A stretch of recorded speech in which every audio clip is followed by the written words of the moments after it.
Hello everyone, welcome to a bit of a different video today actually. It's windy and it's raining outside and we're not really doing much. Nothing very bad. Oh wow, Lou, look at the leg. Yes, we're not doing much today, and it's something that's been on my mind for a while, shall we say. And it's, should you breed? And I'll say it right now, in my opinion, there's a lot of people that shouldn't breed for a variety of reasons. But let's just say you've done your initial homework. Your dog is healthy. You've had the required health tests. You found a stud dog that's healthy with the required health tests. Let's take this collar off you for a minute, is it, buddy? And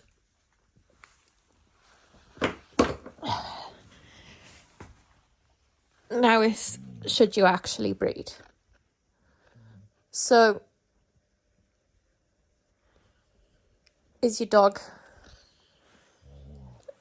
dog got a suitable temperament? Can they cope with multiple visitors in and out of the house while you've got a litter?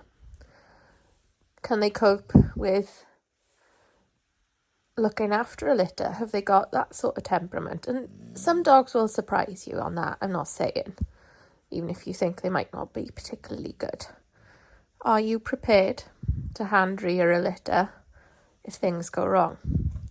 Are you prepared for the risk of pregnancy? You know, unfortunately, while it's rare, there are bitches that will die during the pregnancy and the labour process. Things go wrong, and they go terribly, tragically wrong. Are you prepared to lose a whole litter for before they're born or when they're born, and some sort of infection, some sort of problem hits them? And that sort of trauma is massive if it happens. Do you know what to do? If you don't know what to do, are you prepared to do the work and the research to find out what to do while your bitch is in labour? Do you know how to raise puppies? Do you know how to feed puppies? Do you know how and when? You've got a little cat there, dude.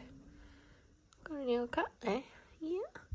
I'll put some spray on that later. Yeah, I will. So, if you don't know what equipment you need, do you have the ability and the knowledge of where to go and find out? How to go and find out? Do you have the time to go and do your research to find all that stuff out? Do you have the financial... Are you in a financial situation where you can afford to buy whelping equipment? Because cheaper isn't always better. And, you know, you've got to look into these things. Like, you see some people with like a wooden whelping box, and while it's good and it's sturdy and all the rest of it, wood is like porous, so it will absorb bacteria potentially, so it might not be suitable for multiple litters. It's harder to clean. Plastic, PVC is way easier to clean, can cope with multiple litters, but it's more expensive to buy. There's all sorts of things like that you need to know and you need to be able to find out. Do you know how long a dog is pregnant for? Are you prepared to do that sort of research? Do you know how and when to add different things to your bitch's diet while she's pregnant? You know, when to add a bit of puppy kibble, when to go completely onto puppy kibble, when to supplement with extra things.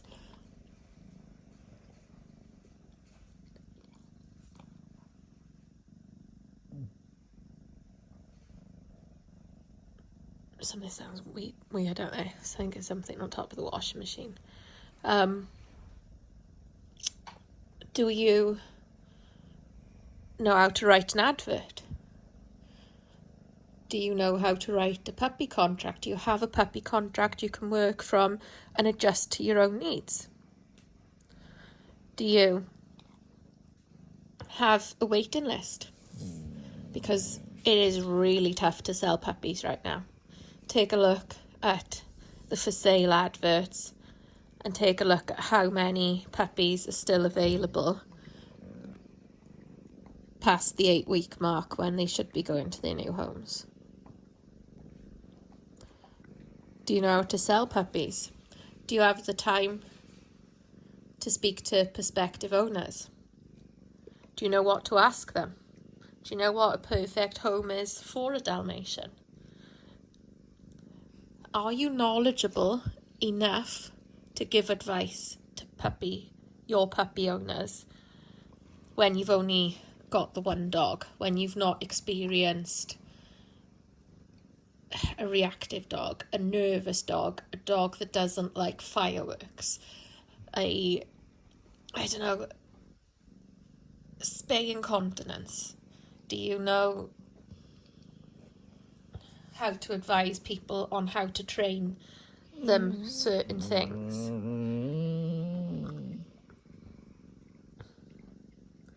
Do you have the knowledge to know how to advise people on feeding? You know, people may not want to feed what you were feeding your individual dog, but do you know enough about other foods because they don't want to feed what you feed? Do you know how to advise them on the raw? Do you know where to point them in the right direction if they wanted to feed raw? Do you know all of these things? Do you know about endorsements? Do you know how to correctly apply an endorsement?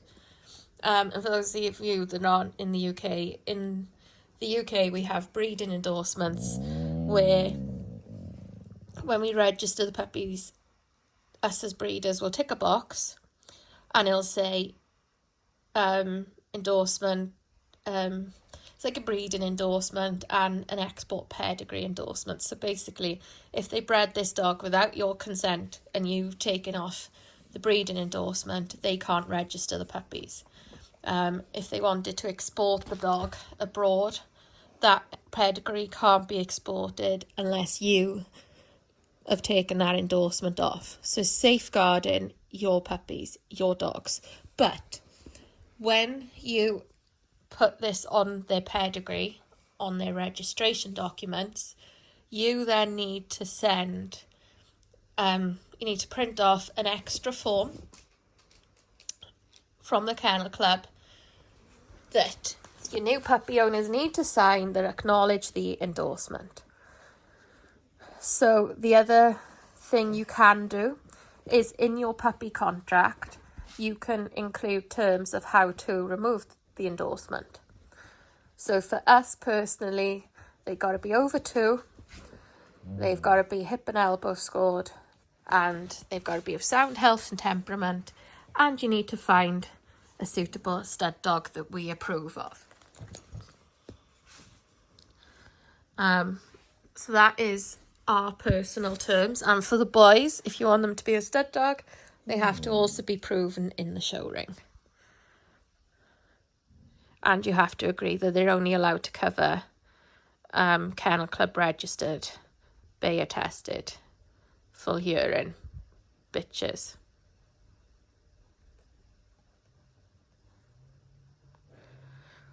Are you prepared to take a puppy home, a dog home, if the owners can no longer look after it?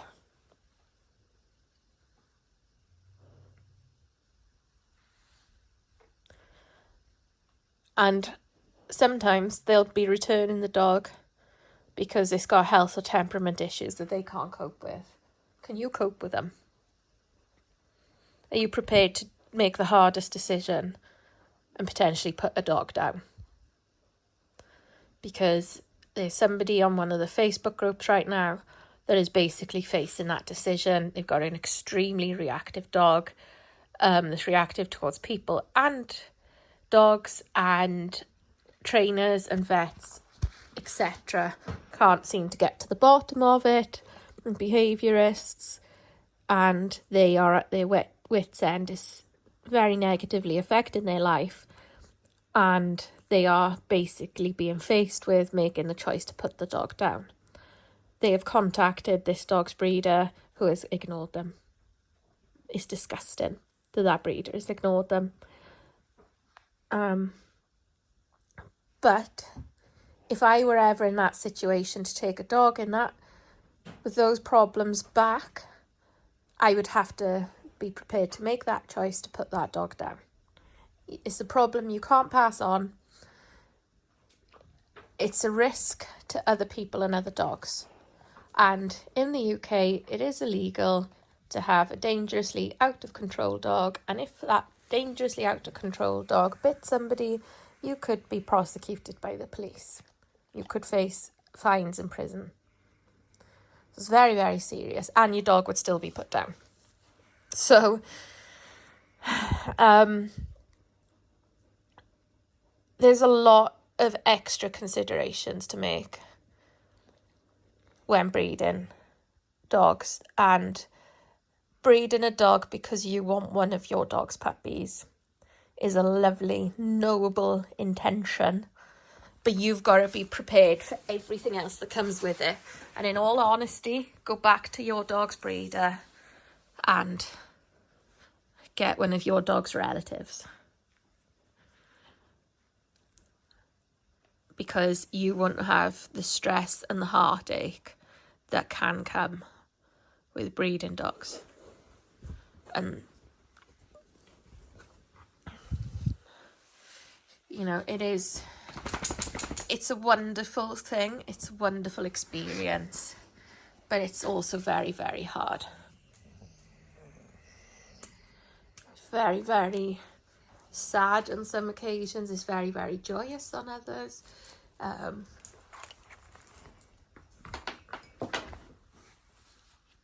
Sorry, somebody rang me. So yeah, it is amazing. But it is hard, and I feel like there are far too many people going into it that don't have the right knowledge. Like, do you know how to properly raise a puppy? Do you know their requirements? You know, like a floor that isn't slippery. Exposing them to different things, socializing them to different things. There's all sorts of things that can and do crop up. Do you know how to advise people on taking their puppy home in the first few days? What to do? There's a massive amount of research and knowledge that you need. And like for me, I'm quite nerdy. I love if I got an interest in a topic, I love learning new things. I love, looking into various things, like the training and the bloodlines and breeding and showing and pedigrees. And I follow a lot of social media accounts and groups, and if I see dogs that I like, I look at the pedigree. If I see dogs with health issues, temperament issues, etc., I look at the pedigree. And then if I can find a common link to multiple health issues, similar health issues, going back to a particular dog, then I know to avoid that dog. But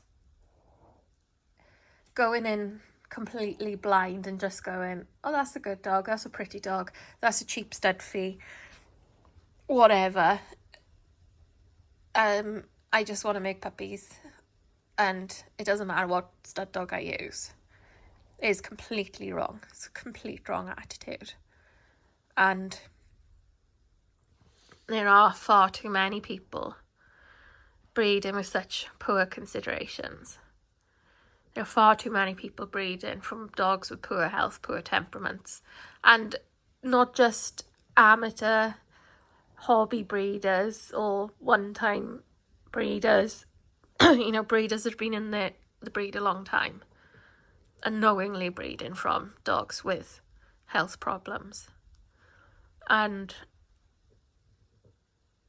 it's, people need to really, really think and manage what they're doing. And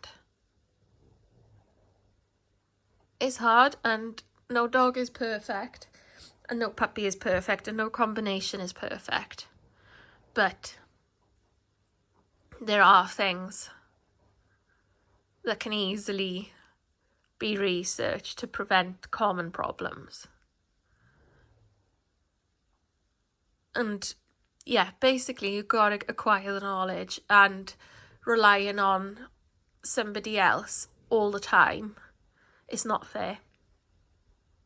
They've got their own life, they've got their own dogs, they've got their own things to be doing. Holding your hand through the whole process because you can't be bothered to research is not on.